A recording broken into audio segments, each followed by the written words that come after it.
Today I'll be changing the cabin air filter on my 2021 Toyota Venza or Toyota Rav4. I'll be using a air filter I bought off of Amazon. It's by EP Auto. It's a CP157. There'll be a link for the product in the description below. First thing you're going to do is open up your glove box, and you're going to want to remove a plastic latch that's holding the side on over here. To remove the plastic latch, you're just going to pry out like this.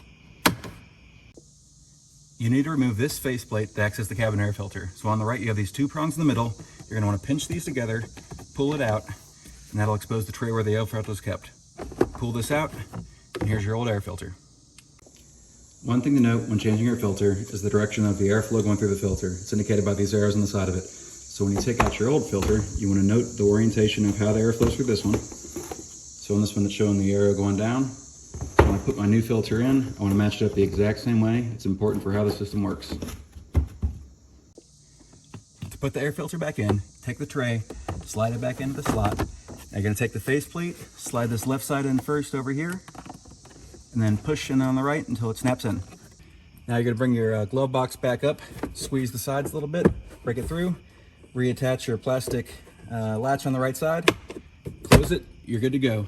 If there's any questions, please leave them in the comments below. Leave a thumbs up. Thank you.